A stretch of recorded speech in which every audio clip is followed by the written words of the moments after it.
Hello, good morning, good afternoon, good evening to everyone wherever you might be joining us from right now. My name is Ashley Cruz, and we're very excited to be bringing you Procurement IQ's first ever live webinar event to discuss some of the themes and challenges facing procurement professionals today. I'm pleased to have three amazing guests joining us today. We have Philip Idison, Kelly Barner, and Helen McKenzie, all from the Art of Procurement. I will ask Phil, Kelly, and Helen to introduce themselves shortly, but first I want to give a couple of opening remarks. So just a quick reminder to all of our clients and everyone in our network, this week officially marks the launch of Procurement Now, which is the most extensive enhancement to the Procurement IQ library and content that we have ever done. We're extremely excited for this enhancement, this product redesign. A lot of the changes that we've made have come directly from our clients' feedback. So thank you to all of the clients who are on the line today that have actually participated in that journey with us. And a couple of the cool new things that we have added into the top 300 reports as of today are things like a new and improved buyer power score, new sections including ESG trends, KPIs, and SLAs, as well as an entirely new process for updating our reports with near real-time recent developments. So these changes are officially live. So if you haven't already logged in to see the new content, you can go ahead and do that at any time. I guess I will ask you to wait like 42 more minutes just so that you have the opportunity to listen to and participate in this webinar. And if you're not a current client with us and you don't have a login, you can go to our website at www.procurementiq.com. And there are a couple of different ways that you can get in contact with one of our representatives and learn more about the new site. So finally, this webinar is something new that we're doing to try and bring additional value to our clients. Ideally, we would like to host a session like this a couple times per year. So if this is something that you find valuable, we would love to hear your feedback as well, including any ideas for themes or topics for future sessions. This webinar is also being recorded, so if any of your colleagues were unable to join us today, you can get access to a copy to share with them later. All right, well, without further ado, I'd like to turn it over to our three guests. Joining me today to lead the discussion on turning insights into action that transform procurement's impact are Philip Idison, Kelly Barner, and Helen McKenzie from the Art of Procurement. So let's go ahead and get started with some introductions so that the audience can get to know you and the journey that led you to your current role with the Art of Procurement. Phil, I'll let you go ahead and start. Sure. Thank you very much, Ashley. And first of all, thank you everybody for joining us today. It's an honor for all of us to be speaking to you. It's a topic that we're really passionate about, and we hope that we're able to share some of our experiences and insights as we go through the webinar today.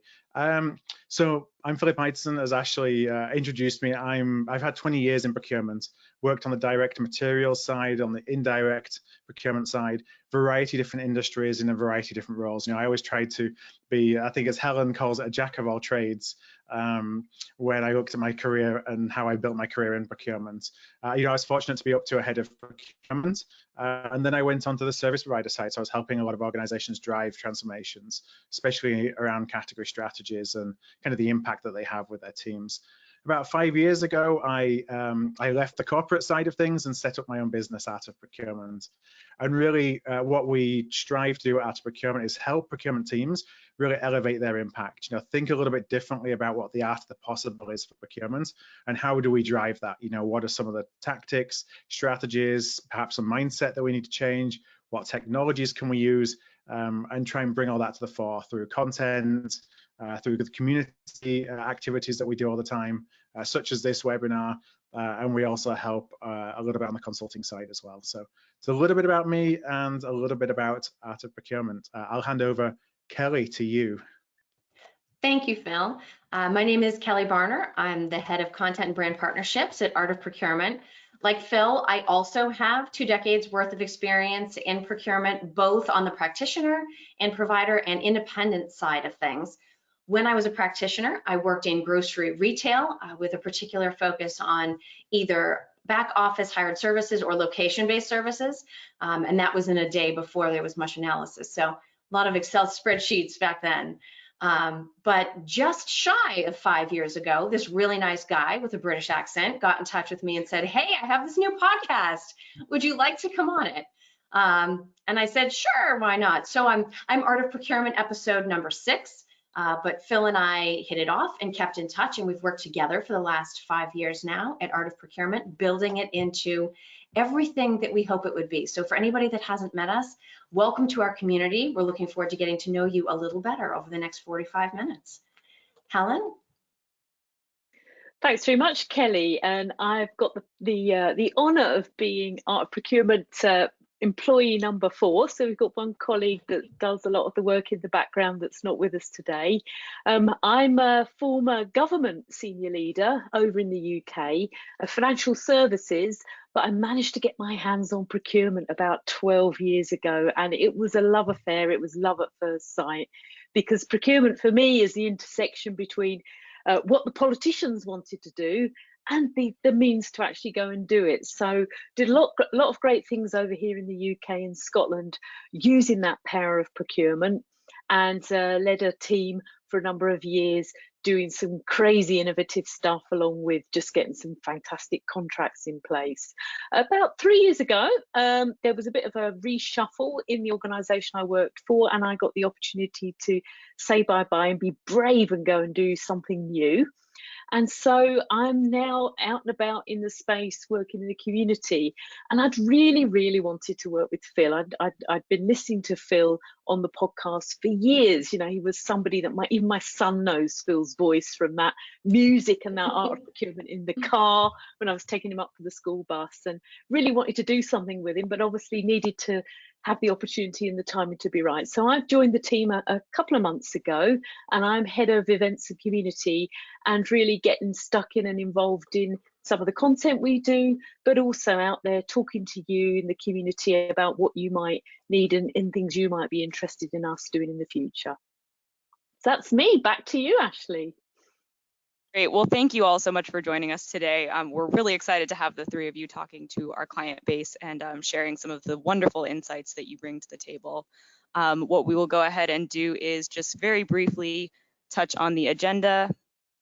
So I think Kelly's going to be walking us through a couple of key kind of focuses in terms of a unique perspective on supply and market intelligence, procurement-specific immediacy and actionability, and ultimately some of the process of utilizing market intelligence to greatest impact. And then we're going to transition into kind of a live walkthrough of a couple of different sections of both the Art of Procurement intelligence that you guys have put together alongside Procurement IQ's reports for buyer power, cost drivers, and buying scorecard. We'll have 3 specific categories that we'll be diving into there to give you a kind of live look at how these thought leaders actually approach something like market intelligence for maximum procurement impact. Finally, this is going to end with a Q&A session. So for all of our attendees, you are muted, but you are more than welcome to send some questions in the chat here for us to answer both throughout the session as well as at the end. So great, I will let you guys go ahead and take it away. Excellent. So once we get to the next slide, you're actually going to see a visual that to me suggests the really big picture of what we're going to talk about today. A little bit of context first. I did not know from an early age I wanted to be in procurement, so I took a little bit of a detour through library and information science. My original plan was to work in a corporate library for a consulting firm or in some other kind of corporate research capacity, something that has come in exceptionally useful now that I'm in procurement. But as we go through today, obviously we're going to talk about process, we're going to talk about insights, how you take information and contextualize it in order to make it actionable. But the thing that I would like for you to have running in the back of your mind the whole time is that this research journey is not just about your company or the category or the suppliers or the decisions. This research journey is just as much about you. If you're an effective researcher and you immerse yourself in the information that you have access to, it will change you just as much as you contextualize it for decision makers at your company. So although I'm in procurement, well-known secret, I'm terrible at math, and geometry was the worst for me of all the different kinds of maths. But I think this idea of a circle versus a sphere gives us a really good visual for some of what we're going to talk about today. And I was thinking, you know, a circle has 360 degrees, right? Well, how many degrees does a sphere have? This is not a simple answer, so I'm going to look at my notes. Apparently, this is something that people actually don't agree about. I won't get into that.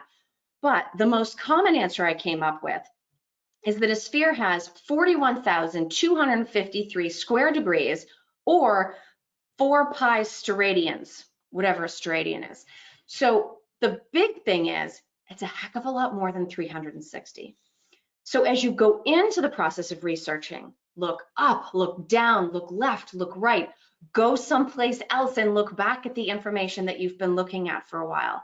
And also, each time you go through the process, remember to really look at the information and don't just focus on what exactly is the data point I'm trying to find.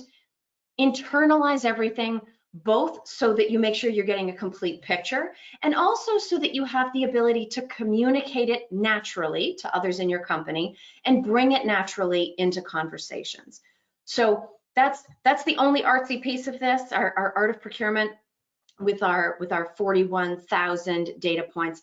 But keep this in mind: the bigger picture you can think, the more you can internalize it, not only the better results you will have, but also the better researcher and more of an asset you will become to your company over time. Now, if we go on to the next slide, procurement has a tendency to always think about getting market data and getting insights around sourcing. So that's where I've started on the left here, right? We need to find new suppliers. We have to figure out what to ask in the RFX. We might be trying to benchmark our current pricing or figure out if the pricing that's coming in from suppliers is competitive. That's very straightforward and common. But there are a lot of other things procurement does that also benefit from the inclusion of market insights. And from my perspective, as you go to the right on this slide, each one of these project types or initiatives gets a little bit more complicated. And so the exact type of insight you need to support it changes. So if you think about strategic sourcing, what do I need to know? Who are the competitors of my current suppliers? What are new regulations maybe happening in this space?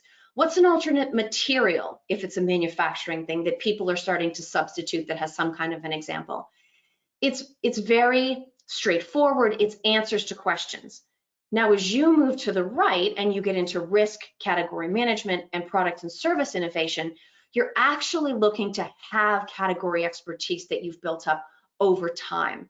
It's a lot more internalized for you. It's something that you're keeping track of along the way. So you're picking up new pieces of information, new trends. You'll notice the nuanced difference between the way one company does something and the way another does.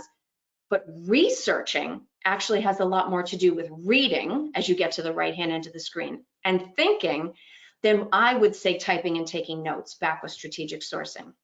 But all of these different things, the end goal is to go get good information and contextualize it for your organization so that it can be put into use. It doesn't actually do anybody any good if you're just, oh, I know everything there is to know about whatever this category is.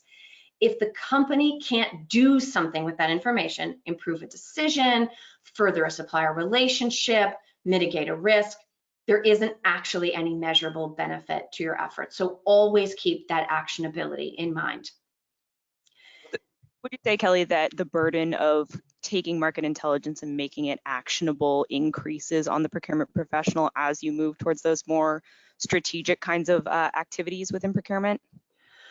I would say the journey between information and actionability gets longer and more complicated, but in some ways it's actually a shorter path with strategic sourcing, right? Who else provides this kind of pipe, or who else offers this kind of service? I can go get the information and immediately put that into the project. Whereas if you're looking to collaboratively innovate with a supplier, you may have quarterly business reviews where you sit down and both parties come to the table and say, what new and interesting things have we heard about since we last met that we should factor into this conversation? It ends up being more of an ongoing effort versus a quick turnaround. I've learned this interesting thing, I'm going to go put it into practice.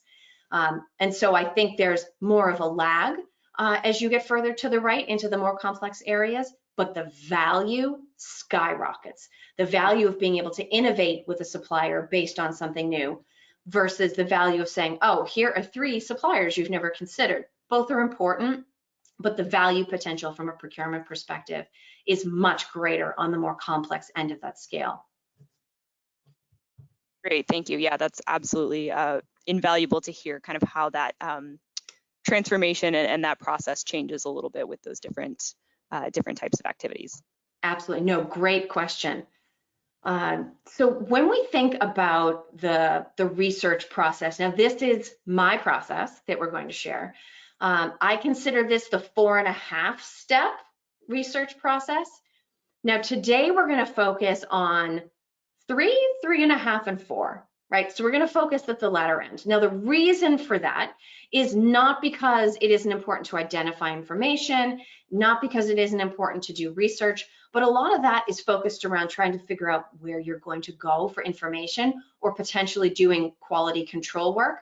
If you're starting with resources from a trusted party like Procurement IQ or Art of Procurement, you're kind of shortcutting. So we're not going to focus on that part of the process today. Instead, we're going to focus on the analysis, the internal review, which is sort of my little half step, and then the actual documentation and presentation of those findings to others in your company. That's where it actually becomes actionable. So if we go on to the next slide, it's going to take us to analysis. So at this point, you have, oh, sorry, my mistake. We're going to jump ahead to internal approval. So at this point, you already have information that you've gathered and you've analyzed, and you're ready to present it to the business. But you don't go straight there. This is really important. You can think about this as a dress rehearsal, a dry run, but it's more than just you practicing how you're going to share all of this information that you've gotten. It's about enriching it. It's about certainly quality checking, but it's also about making sure that not only are you taking all of your 41,000 data points into consideration, but you're incorporating others as well. So my recommendation is always, when you think you're done, and if you would otherwise be going straight to your sourcing project team, your category leadership team, different owners within the business, first you stop. You bring together people within procurement that are hopefully representative of different categories and areas of specialization, and you get them together and you say, okay, you're going to be sort of my test panel. You present to them just like you would present the document to the part of the business that you're working with. It certainly helps you guard against errors. It makes sure you're really, really ready, but it also helps you think of things that never occurred to you to go check on. Simply in telling the story to someone else, they're going to say, oh, no, that's interesting. That makes me wonder. Now, they may ask you a question that you know the answer to, that you just didn't include in the document, or they may ask you a question that you don't know the answer to. Both of those things are incredibly valuable. If you know the answer and someone has asked this question, you might want to go back and add it into the document because it does make it more complete. If you don't have the information, you can go off in search of it. And even if you're unable to find the answer, there's a good chance that same question is going to come up in your meeting with the business. And you can say, yeah, we talked about that within procurement. You know, we either couldn't find current enough information on this subject, or we need another piece of information from you before we can give you an accurate answer to that question. But you're coming in that much more prepared and having already presented the information one time. Now, when you are done, the output of this half step is having sort of a green light from procurement to actually go on and present your findings to the business. And those findings are going to take the form of an actual executive briefing documentation, which is what we're going to talk about next. So in this document, keeping in mind you're presenting it to executives who don't really have time to read anything. You're going for absolute bare bones. It doesn't matter if you spent weeks or months or hours or days researching one page. Think about like the old resume rules when we actually had paper resumes. One side of one page. You want an executive summary up at the beginning, and you're not going to bury the lead. Whatever the most important relevant thing is you found, you lead with that. There's no sense in building up to the good parts. You will also share the background on the category, which is sort of like the company equivalent of the baseline. It's not a spend number, but it's sort of, where does this category fit now? How has it changed organizationally? You are going to document a little bit of context. You're going to share data points as well as sources, and that is so important because the information about where data came from gives it a lot of validity and it builds trust in the document. Now, you're also going to include open items. So we talked a minute ago in response to that question, maybe you don't know the answer to something. that's an open item. You're actually coming to this meeting in the document with things that you would like to be able to go back in and research more about, but you've now gotten the ability to ask the business better questions. So if you happen to work in an organization where procurement is not expected to have the category expertise, where that's sort of the business's role, the fact that you've done enough research to come to them and ask really good informed questions, that is how you know you've not only held up your end of the deal as being in procurement, but you've done an effective job researching so that you can discuss this category with them at their level, even though they live it all the time. And then finally, conclusions and recommendations. At the end of the journey, at the end of your research process, what did you really come down to as next steps, as possible sourcing strategies, whether or not there are pressing risks that people weren't otherwise aware of, or even what are the things that we should consider approaching suppliers about to innovate? There's always going to be some kind of recommended outcome or next step, and that's where procurement gets to partner with the business going forward to actually make that research actionable by turning it into next steps for everyone. Great. And yeah, we have one of the questions in the chat basically asking, if our team is already conducting this research and presentation process, how do we actually go about making that story one that gets updated on a regular basis, rather than that one-time evaluation or that story of a single point in time? Yeah, that's actually a really important question. I'm glad that you brought that up. Thank you to whoever asked it. It's actually more important if this is something that you're going to be updating regularly. Obviously, you always want to have, it sounds simple, but always have the date in the document. Don't rely on a file sharing system that's going to save the last time that this document was updated. You want to make a new copy because you want to be able to track back through time and see what's changed. But I would say be purposeful about it. Don't just update things on an ad hoc basis. It's fine if you source something every 3 years to periodically go in and make updates. But if this is a category that's of high importance to your company and you're going in monthly or quarterly to update it, I would say make sure there's a schedule of when those updates are going to take place. Make sure anyone who's interested knows that schedule, and make sure that they formally receive the update. Even if it's not a meeting to bring everyone together, I would still make it a formal sharing opportunity, almost like an analyst would send out an updated market report. I would treat it that seriously, because if you're doing this research regularly, you know how much work is involved with it. And you certainly don't want to say, okay, I've dragged myself through another quarterly update, but you do want to give off this idea that we take this very seriously. We see this as a high value type of work, and we're very proud to present to you what we found and what the updates are. The only other recommendation I might have there is that if you have a consistent format and it includes some of these things that I have listed here, I would simply flag updates at the top, because a lot of these things are going to stay relatively consistent. And if the executive summary becomes what are the things that have changed since the last report, I think that's an equally valid way to actually start the document off. Can I just jump in as well, Kelly, with one thing from thinking about changes as changes occur.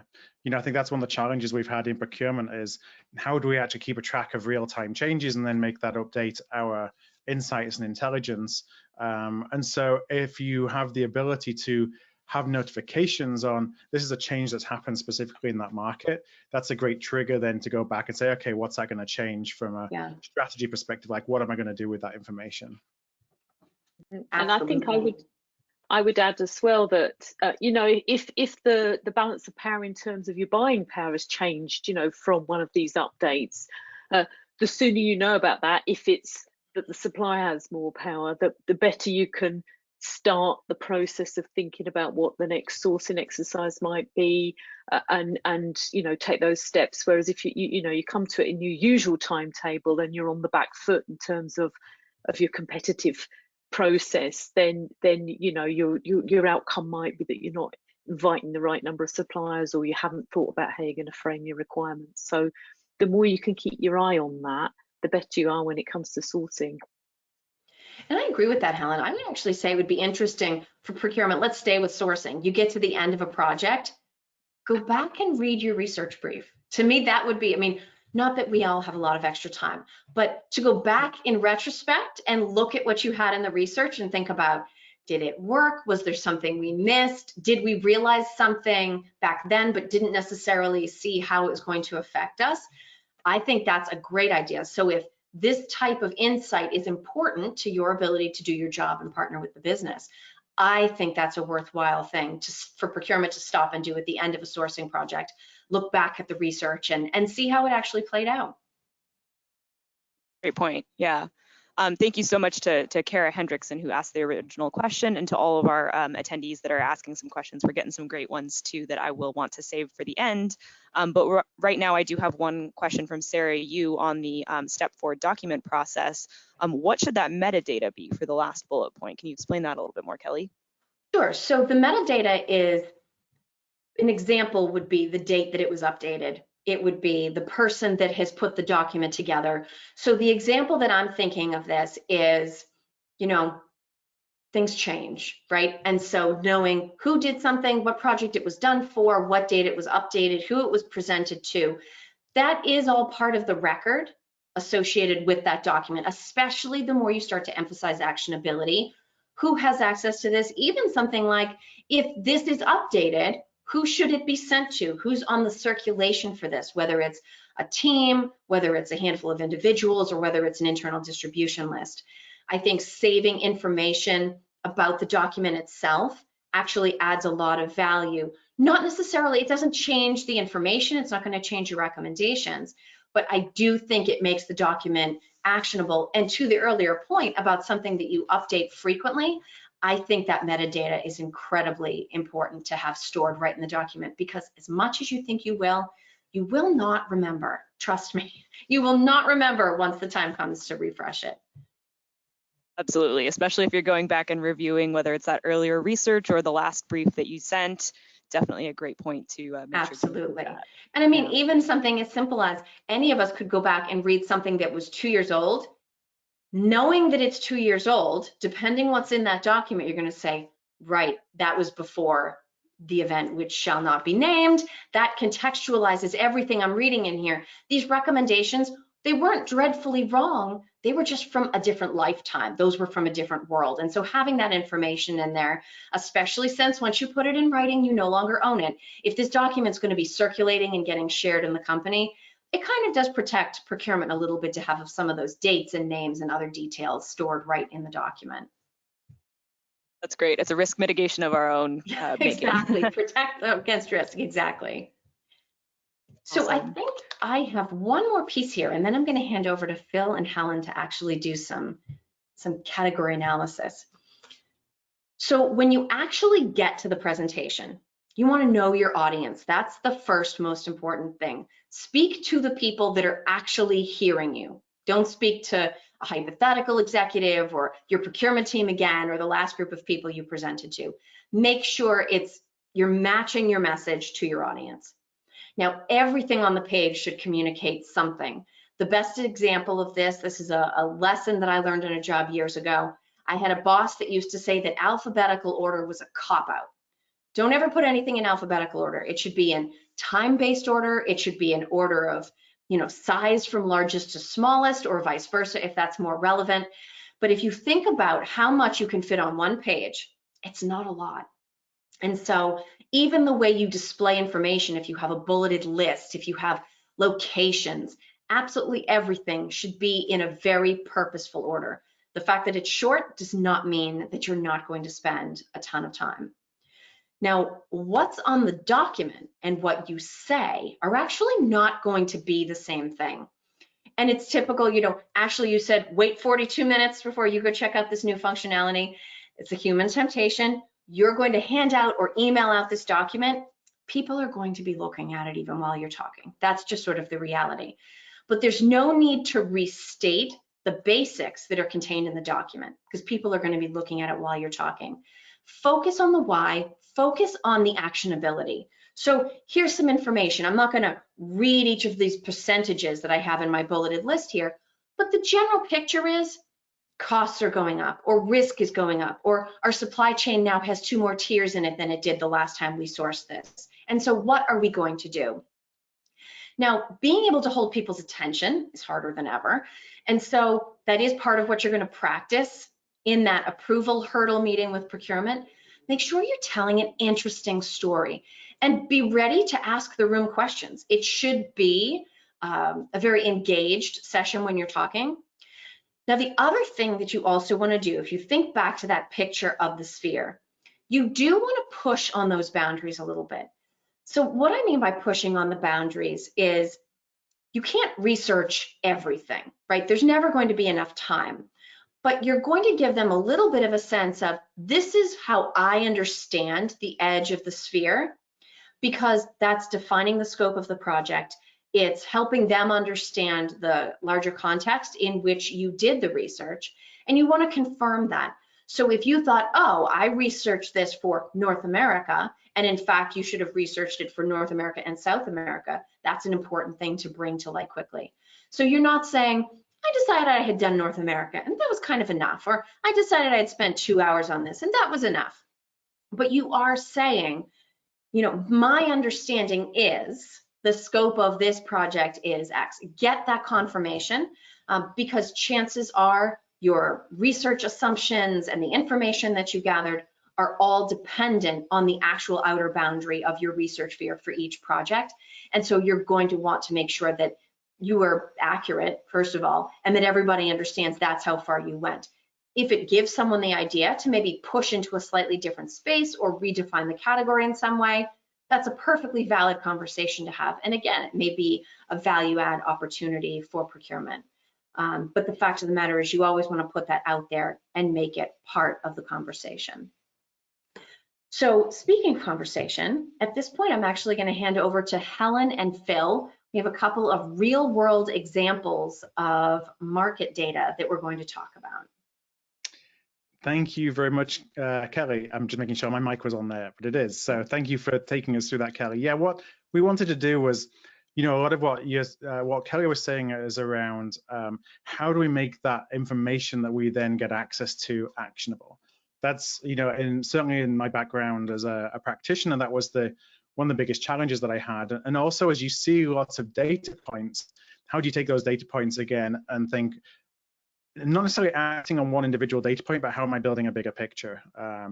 You know, again, as some of the things that Kelly was talking about. So what we wanted to do is just go through a couple of different data points that actually exist within the Procurement IQ reports that we really like, because, and I'll share a little bit about why we like them.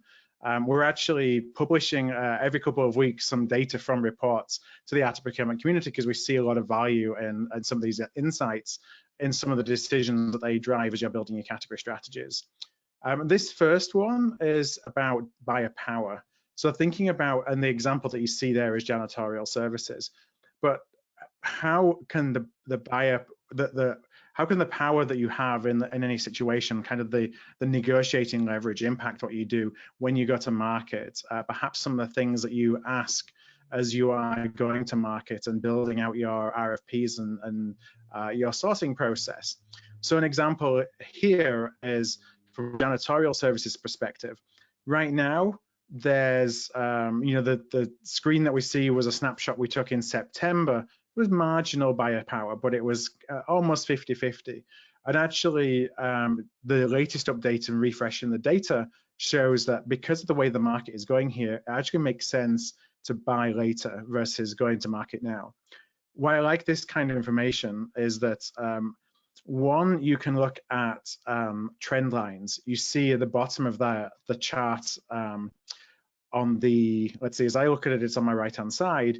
You can see kind of the trend line of buyer power is actually, while it dipped during the pandemic, the buyer power is starting to increase. So while the position may be right now that you're buying it late, you should buy later, here we are in 2021, it's going to shift as we come out of 2022, where you're going to have a bit more negotiating leverage. So that being the case, you know, maybe it makes sense to put in place a short-term contract right now and not commit yourself to a 3 or 5 year deal in this space until the buyer power gets more in your favor. One of the other data points that we see is, you can see on the larger image there is the market dynamics across a variety of different factors. So for example, in the janitorial space example here, at that moment in time, you had a high demand volatility. You know, it makes sense as people are not really sure on the return to the office or not.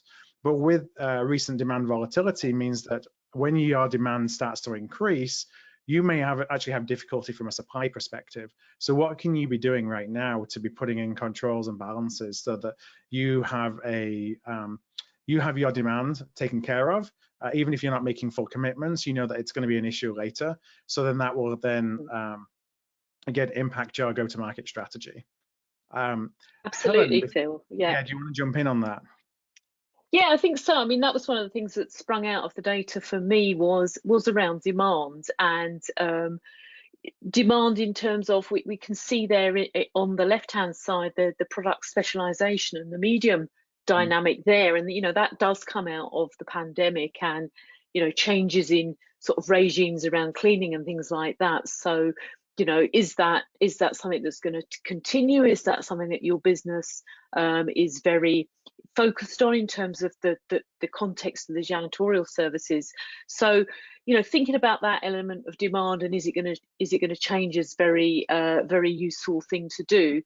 The point I wanted to make was if you couldn't buy later, so if for some reason you've got to buy now, you've got a new facility that's opening up, you don't have a supplier, or your incumbent supplier for some reason is off and you need a new one, or you know your current suppliers come with a crazy price because they know the market dynamics now and you want to expose it to a bit of competition. You know, what can you do around your contract? And I think this information helps us to think about, you know, whether we want some flexibility in that contract to work with the supplier to take cost out of the contract as we're going along.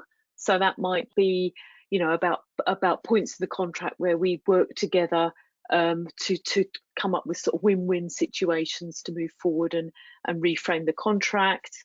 And if you can delay, the other thing is as Phil says, to think about demand. So really go back to the stakeholders. Let's get under the hood of what we're doing here with janitorial services. Do we need things, you know, done every day, every hour, every location in a certain way, ways that we can actually do that? You know, and I've come across instances where we've been, you know, cleaning places that are closed when perhaps we shouldn't be because they should be mothballed, and having a bit of time to look at demand and look at this, you know, look at the requirements and the scope is really useful there. So that buy now is sort of not for us to put it on the back burner, but giving us that ability to prepare as well.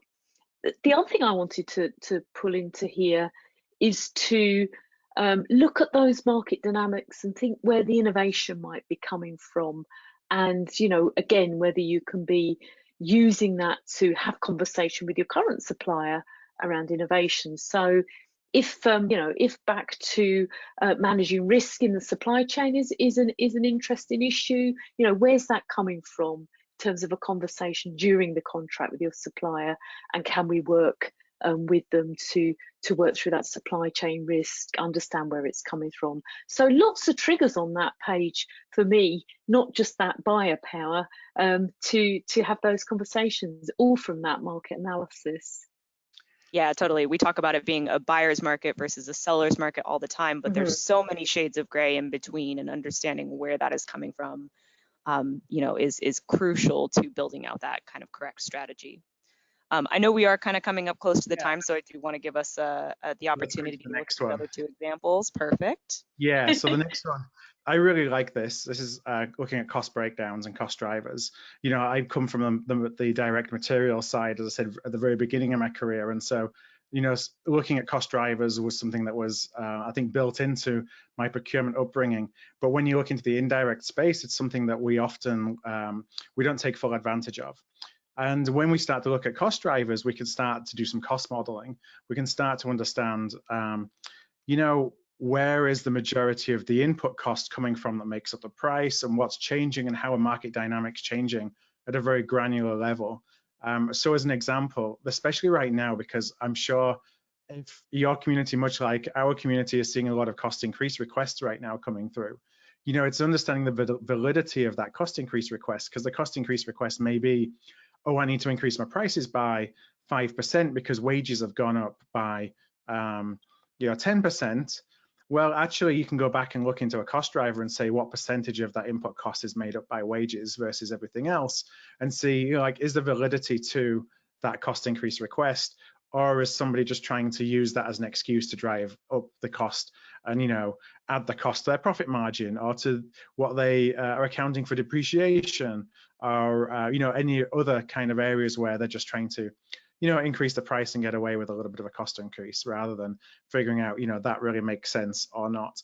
And the other thing to say on this is, you know, when you look at building into contracts things like cost of living adjustments, you know, thinking of, okay, so I'm going to put a cost of living adjustment into a contract. Again, should that only reflect a certain percentage of the cost rather than the full cost? Because cost of living is going to impact wages a lot differently than it's going to impact, you know, fuel, as an example. So they're not necessarily aligned. And if it's big purchases, you could start looking at, okay, how do I align different elements of the cost with different commodity markets? So it's more of a fair kind of win-win as you look to more collaborative relationships and how you price and how you build drivers and scales to track your pricing and how that changes over time.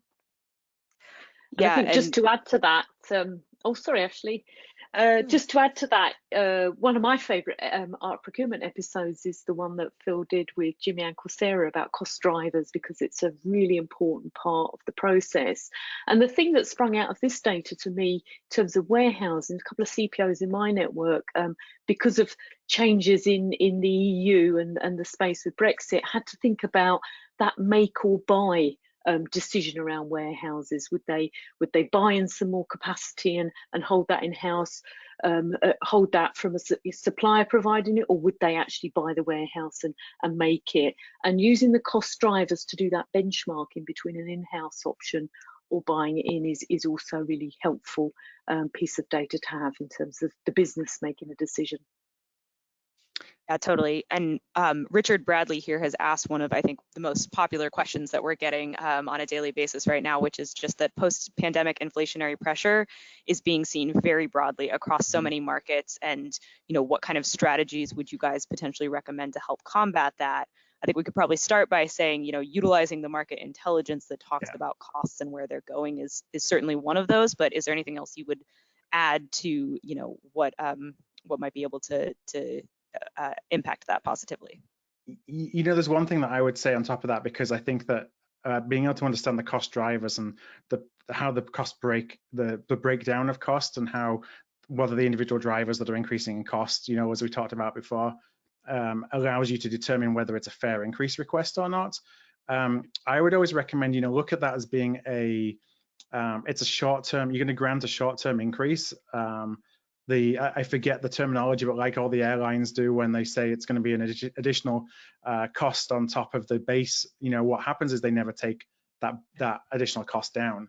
So you want to make sure you've got a mechanism in place that once costs return to whatever a more normal level is, that your price scales back down, because you can be sure that folks are going to be coming and running to you for cost increases, and they're probably going to be a little bit slower when it's more in their favor. And you want to make sure that it's tracked as such so you're able to bring the cost back down again. Because the reality is short-term cost increases really hard to avoid unless you've got some long-term strategies in place with some of those providers. And oftentimes you kind of got to take it, but you got to make sure that you have the mechanism to be able to bring it back down later. Totally. And that's probably a perfect transition into the final kind of section that we had here for buying scorecarding. Yeah, go ahead. And I do want to say we've got a minute or two left. We're happy to hang around to answer some questions afterwards as well.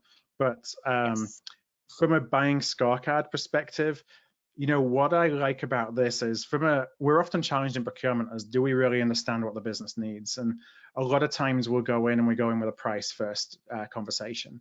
And even if we've kind of matured a little bit and we don't outwardly say it, we're still really trying to measure responses based on cost or price, because ultimately that's how we're measured. With the buying scorecard data, it really helps you to understand what is really important to my business stakeholder. Why that's important, actually, we're in the middle of doing a survey right now around request management and sourcing. And so all the data isn't published yet. We just actually been doing some analysis the last couple of days about it.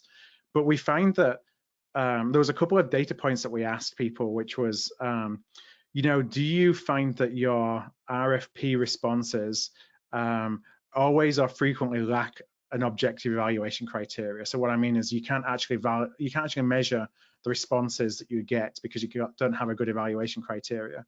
25% of people say either always or very frequently, can I not measure my RFP scores because I don't have that that scorecard built in. And it raises, when you ask people if they struggle to reach a consensus, almost a third of people struggle to reach consensus with their stakeholders. Having this kind of data really helps you be a lot more upfront and strategic about what are we going to measure success on. What are some of the success factors? Because you can talk about this with your stakeholder, but you can also go in knowing that the things that are important to them may be different than what you assume, especially on categories where you're not buying them all the time. You know, it may be something you're buying once every 3 years or once every couple of years, and you only have that interaction with the stakeholder on a relatively infrequent basis. It's great data to be able to go in, so you're not going straight off the bat and damaging that relationship in the first conversation because you're talking about different objectives than what they might have. Yeah, totally. Yeah, I'm and surprised that that's only 25%, to be honest. Right. It seems like it would be higher. And I think, I mean, I would add to that is about thinking about, in this particular case, this service, you know, how does this contribute to your business's competitive advantage? You know, is the call center function, you know, an integral part of what you do as a business, in which case all of that quality stuff, it gets up the agenda and is even more important. And the other bit that I've done quite a lot of work on is about how much are you prepared to pay for that extra point of quality. So when we look at these vendor qualification elements down the side, you know, for every dollar extra that I'm going to, $1,000, $100,000 I'm going to pay on this contract, what's that going to buy me? And is that trade-off between price and quality, you know, does that feel like good value for money? And I think that this diagram helps us think about quality, and then we need to dig in even more when we come to that evaluation process about, you know, what's that extra bit of quality worth, and thinking about the context of what this means to the business. I'm going to jump in really quickly because we are just past the time that we had allotted, but there's a ton of questions. And so if you guys are happy to stick around, we would love to have anybody who's able to stay. For anybody who does need to leave, though, this session is being recorded, so you can get access to it later and listen back. And then before anybody else does jump off that needs to, if they are, you know, finding value in this and would like to hear more from the Art of Procurement, where should they go to find you guys, in addition to waiting for the rest of this webinar to come out? No, that's a really easy one. Just artofprocurement.com is the easiest place. Or if you're just looking for podcasts, search for Art of Procurement in any of the your podcast apps that you have on your phone, and you'll see all of our back catalogue, at least from the podcast side of the business. But artofprocurement.com is the place to go.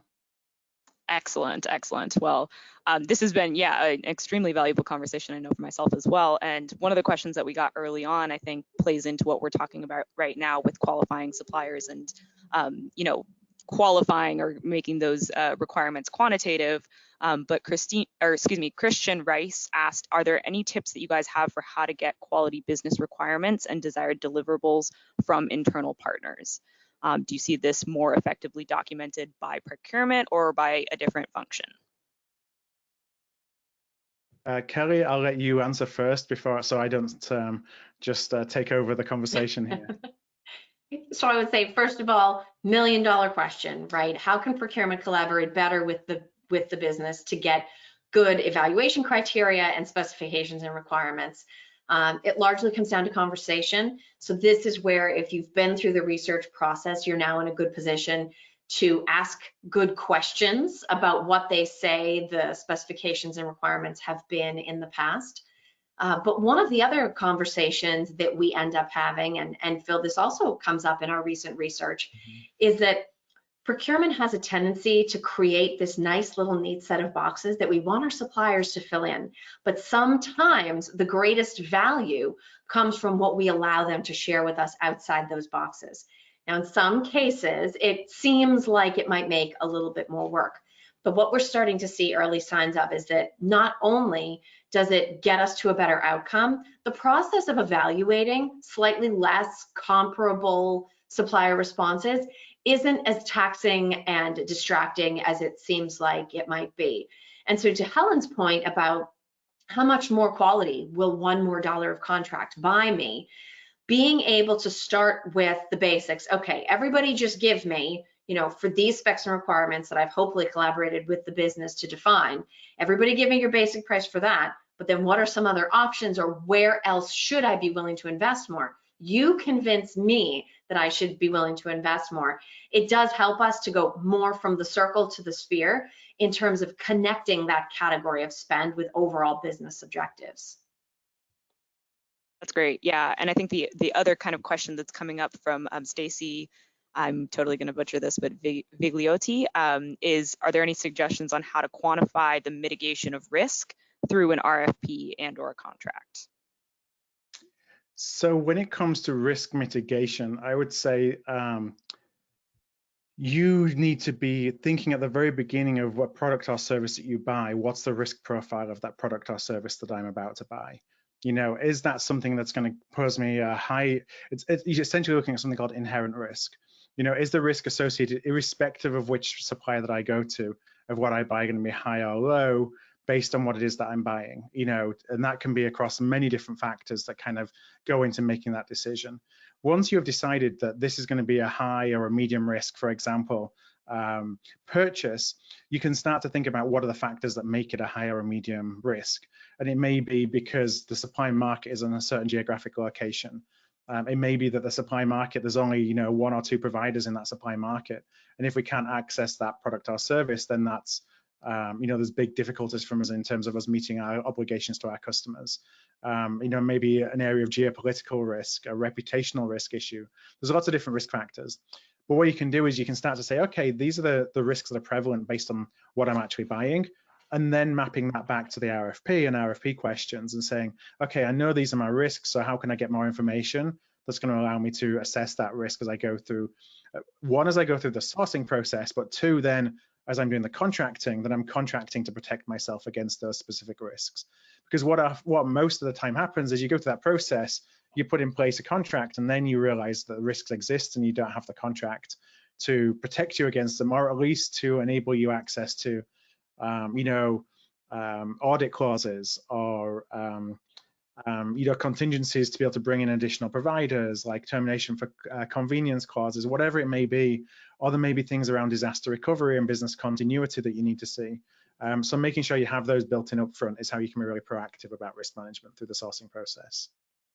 And I think I would add that, the RFP isn't the only place you can use to manage risk. That's one of the things we get feedback when we talk to suppliers and we talk about supplier diversity or getting innovative suppliers into the loop, is how we sort of exclude them all because it's 120 pages full of risk management questions that we're asking when we go to the market. So do the process that Phil's talked about, and then think about where the best place in the procurement and contract management process you factor that risk management action in, and it's not all in the sourcing bit at the beginning. So that would be my advice as well.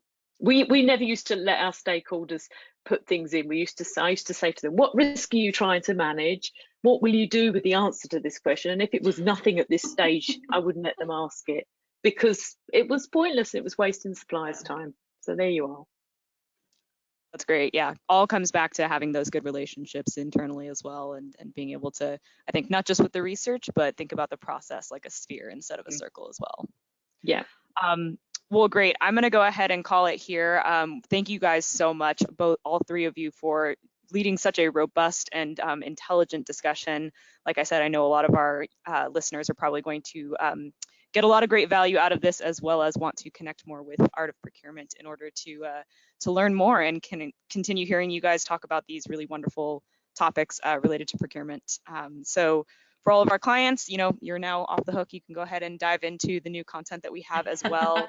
I'm sure some of you probably went right at the 10:45 or 1:45 mark, and since that's what I said I needed you to stay on for, but thank you guys all so much. We definitely look forward to hearing any questions, comments, feedback that you have, both on the new site as well as this session, and how we can kind of continue to better support and serve with these intelligent market discussions. So thank you all so much for joining us, Phil, Kelly, and Helen. We really appreciate your support today, and I hope everyone has a wonderful day.